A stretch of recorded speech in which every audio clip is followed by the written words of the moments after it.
This topic is going to be on preservation and legacy of an artist. And we're talking about Gibb Singleton. As an artist, Gibb Singleton was one of the most important American sculptors. Fulbright scholar, studied in Florence, worked in the Vatican, did many major works in many museums around the world. Three of the major qualities great artists have, that all of them are pretty much the same. They're very intellectual. They know their craft. They know whether it's painting or sculpture. They know every facet of it. Singleton started building his own foundries when he was about 13 or 14 years old. Created sculpture until the last year he was alive. He was 78. The third and most important thing for any artist is they do work and they don't plagiarize other artists. And Gibb Singleton was very unique. He developed a style called emotional realism. It's a style that when you see it, you'll never forget it. Museums have collected his work. He's shown all over the world. Now, what happens when an artist passes away? Gibb has passed away in the last of February.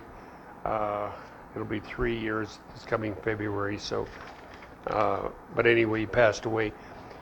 If the artist's estate is not managed after death, what happens immediately after an artist passes, the artwork, it goes up in price, and 2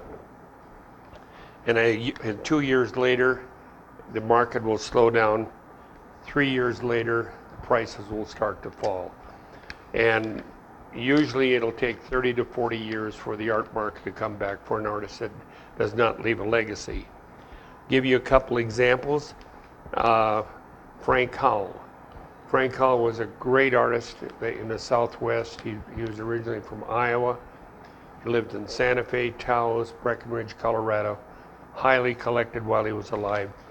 And the estate wasn't managed and the prices dropped dramatically.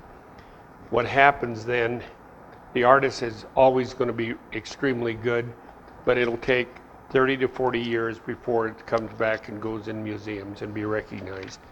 The important thing with an artist is to keep the artwork alive.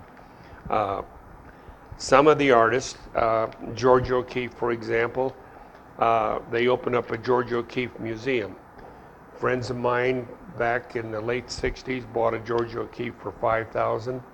They sold it in the 70s for $25,000, and they thought they were doing pretty good. I just read an article in the last 2 weeks where a George O'Keeffe painting was sold for $40 million. Now, she did a lot of artwork in her lifetime, and she was a great artist, but the estate was handled extremely well. Another artist that they handled the estate extremely well was the Ellenhauser family. Ellenhauser was one of my heroes. He was a great sculptor. He was a great painter.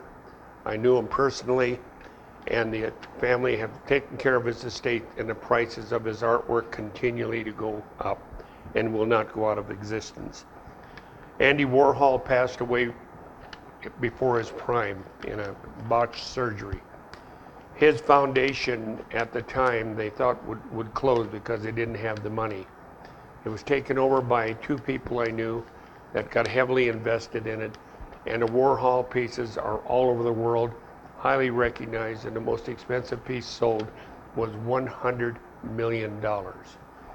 We had a show with Warhol in the early 80s in San Francisco, and you could have bought the paintings, the Camel soup cans, and everything for about $300,000. Today, it would be probably $80 million.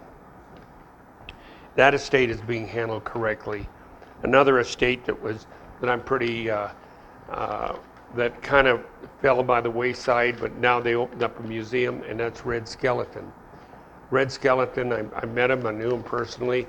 He did his artwork. People collected because he was a celebrity, but sometimes these celebrities become very famous and the artwork has tremendous value. So they opened a museum for him, which is in the last 3 or 4 years. There's an institute that was started in 2010 for artists in Europe. And the whole reason for the institute was keeping the legacy of artists alive. Uh, One of the artists was Thomas Schutte. I don't know if I'm pronouncing it right, but he opened up his own museum. And that is happening with artists that have good reputations that want their art to be around for a long time. We opened up Gib Singleton's museum here in Santa Fe I think about 2008 or 2009. Gib Singleton was ahead of his time. He had laid out a plan for his art. He'd looked for his art to be placed in museums. He'd looked to have his art made in a monumental size. And his reason for that is when he traveled to Europe, when he was young and lived in Florence and lived in different cities throughout Europe, he said the art that he remembered were the major sculptures. The maquettes you didn't see much of. They were in museums, but you didn't pay a lot of attention. So Gib in his lifetime did about 37 life-size sculptures.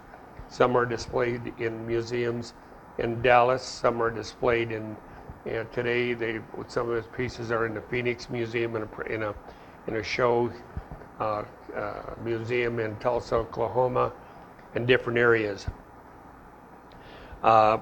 Gib also had what he called a catch of art that was to be released after his demise. He also didn't want the book printed on him until after he was gone. We had John Geckler spent a little over 3 years working with him. He'd spend 2 to 3 days, some weeks 5 days a week with Gib from 2 to 3 hours, taking notes, talking about art, understanding art. And a book was published last year, 2 years after Gib's death. The title of the book is From the Heart.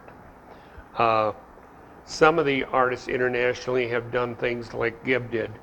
They set art aside. Paul Klee, for example, he did a lot of artwork, but the artwork that he wanted to keep set aside was marked SKI and meant not for sale during his lifetime, and it was only to preserve his estate by raising revenue. The foundation, the Institute for Artists, recommend total transparency on artwork. What they meant by that, they wanted catalog raisonné that talks about the piece, the size, the weight, and so on. We published 3 books with Gib Singleton. We published about 8 years ago, 9 years ago. We published 1 documentary that I was involved in, and about 5 or 6 other documentaries on placement of his artwork at various major shows, including the Dallas Museum of Biblical Art. One of our major collectors underwrote the placement of the large stations here in Santa Fe at the sanctuary, or at the Basilica on San Francisco Avenue, and also the museum in Dallas, the Dallas Museum of Biblical Art. One of our benefactors was responsible for doing all of the stations at the cross. His name is Dr. Wayne Yakes. The first set was produced and went into permanent display at the Chimayo Mission in right north of Santa Fe, New Mexico. Dr. Yakes is a big benefactor to the Dallas Bibliothèque Museum, among other museums around the world. I'll get into a few more of these things. Our concern with artwork is for the next 15 years. It takes 10 to 15 years for artist work to become recognized state-wise and world-wise after one passes. Gib had set up a group of art that was to be released like 4 units a year for the next 10 or 12 years.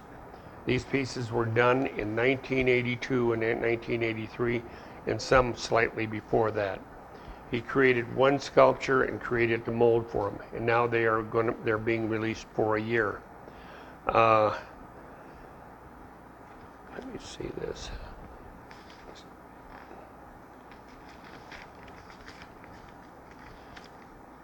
Some of the big concerns we all have with museums is the funding. This particular museum is a small museum, and we self-fund the museum. It's a nonprofit museum. But we're more concerned about the major museum that has the biggest collection of his artwork, his religious artwork, and that is the Dallas Museum of Biblical Art. The sculpture garden down there is a phenomenal garden. It is, the design went in, the building of the sculpture garden was in excess of $700,000, and the museum is the finest museum in North or South America that handles the collection of Judeo-Christian art. It's a museum that has to be preserved. There was another great museum in New York that closed due to lack of funding last year. So part of our whole scope with Gibb Singleton in the future is that we provide the artwork to be loaned out to various museums around the country. The last major show we had, which was terribly successful, and that was the show that was sponsored through the Dallas Museum of Biblical Art, and it was the Museum of Modern Art in New Orleans. They had the photo tour and the archival pieces from Pope Paul. They selected about 18 or 20 Gibb Singletons. Some were life-size pieces, some were the small stations, some were the large life-size stations also. One of the pieces still remains in New Orleans at their basilica. The hope of Gibb Singleton was to get a set of his large stations in 33 cities around the world. New Orleans is in the talking stage of possibly getting a set for their city in New Orleans. The guidance of Gibb was very simple.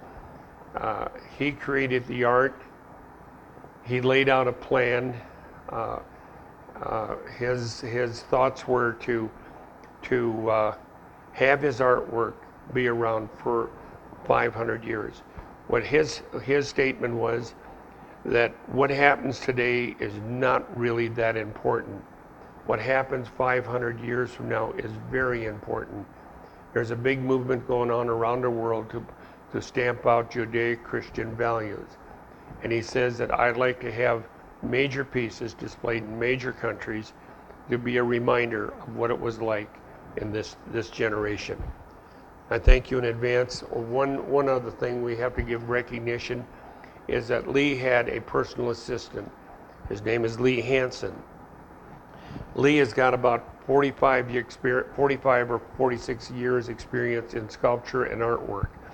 He worked directly with Gibb, and he is the curator of this collection of art that's going to be released over the next 10 years. Thank you.